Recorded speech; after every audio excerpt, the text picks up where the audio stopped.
Lieutenant Tom Hutner is a Navy aviator who moved to Rhode Island during the Korean War. He enters the locker room and hears an intense commotion coming from the restrooms. Ensign Jesse Brown walks out and inquires about the move.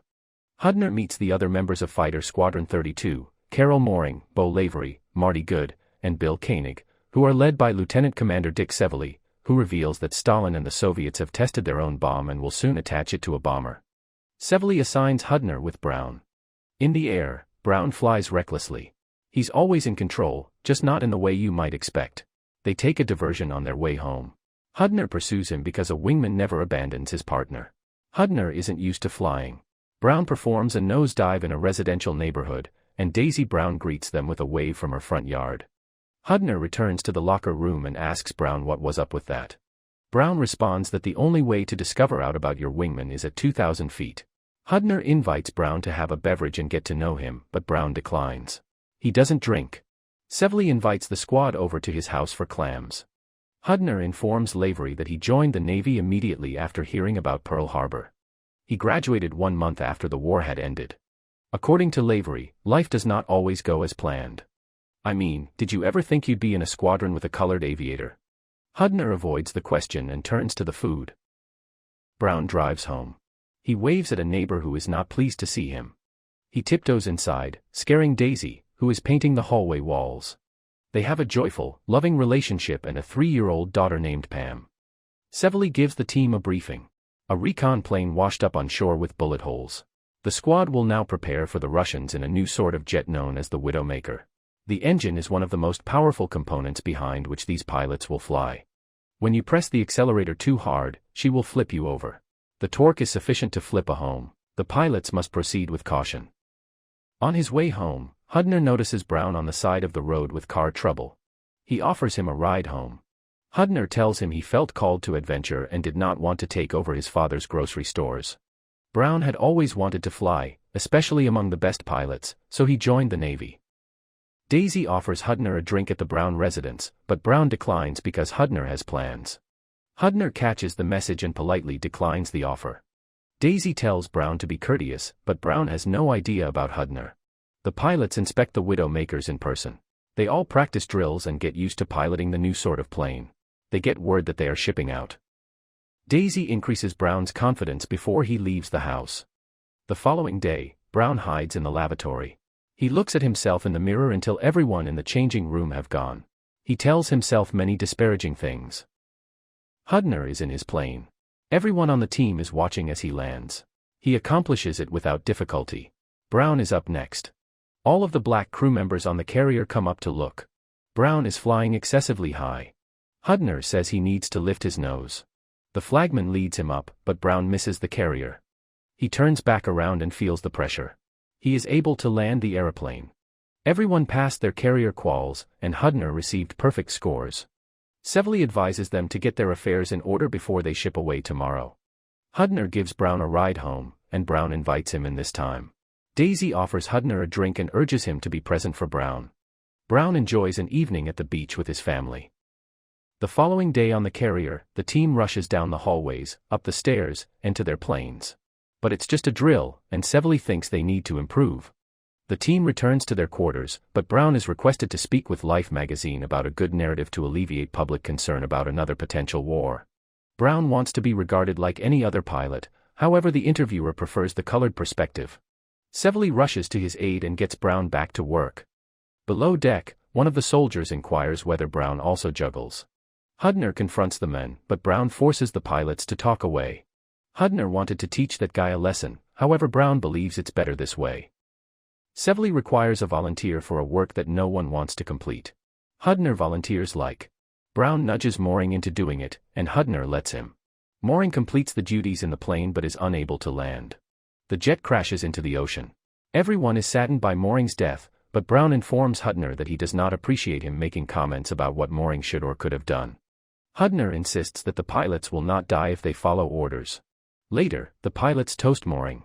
When it's only Brown and Hutner, Brown informs Hutner at the academy. They made him repeat his tests 10 times since they didn't think a black man could swim.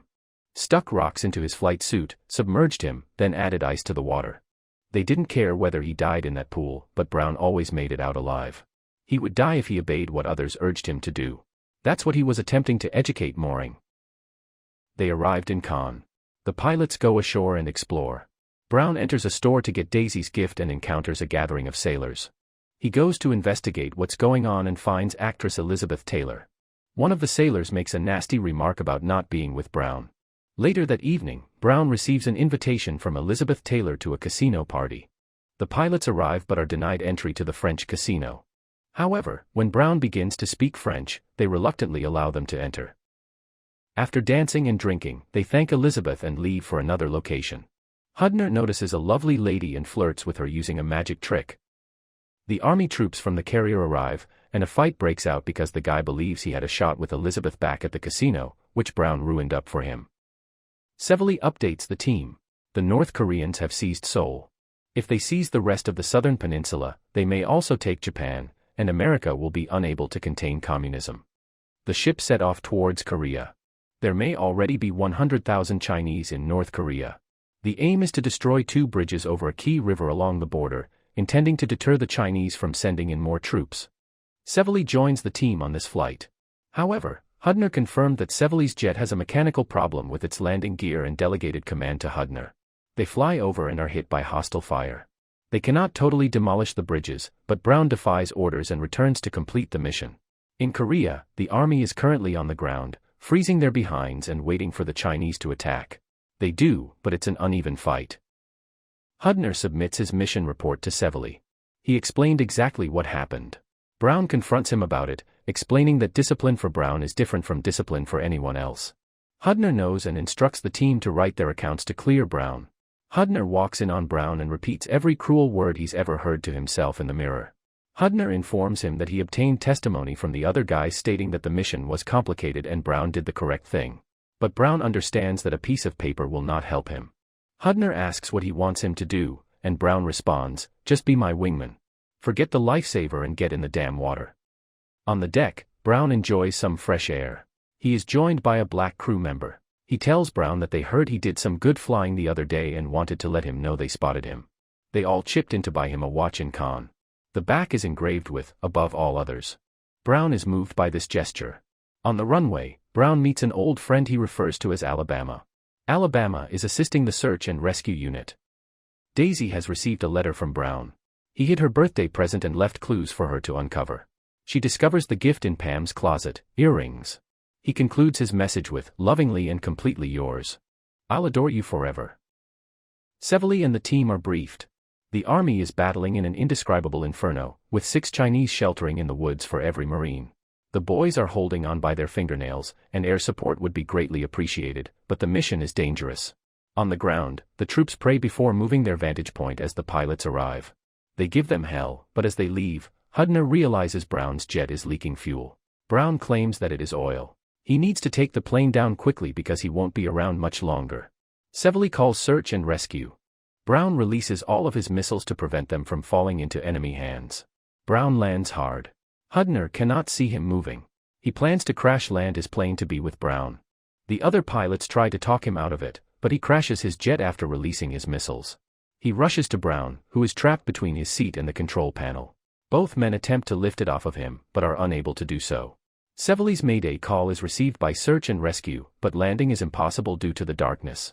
Alabama overhears and tells them he is on his way. Hudner provides Brown his beanie cap to keep him warm in the frigid weather. Hudner attempts to put out the fire on Brown's engine with snow. Brown is stuck as Alabama arrives. They try to release him, but he is still wedged. Brown's condition worsens, and he begs Hudner to tell Daisy that he loves her forever. Hudner begins smashing the plane with all of his power to liberate Brown, but he stops when he realizes Brown has died.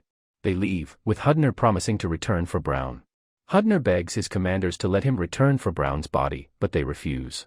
Brown's body was never recovered. Hudner is examined by a doctor upon his return to the carrier. Sevely leads the other pilots on a funeral trip to say their goodbyes to Brown. Daisy gets a letter from the War Department. She is overcome with emotion. Daisy flew to Washington, where President Truman awarded the Medal of Honor to Jesse Brown and Tom Hudner. Hudner tells Daisy after the wedding that he is terrified about today. Daisy tells him she appreciates what he done. Hudner claims Brown's last words were to her, "Just tell Daisy I love her." Hudner apologizes for failing to save him. Daisy claims that was not his duty. She expected him to be there for him, and he was. The Hudner and Brown families were friends throughout their lifetimes, and their descendants stayed close. The video concludes with Brown reading his final letters to Daisy, with the signature, "Your devoted husband, lovingly and completely yours, Jesse."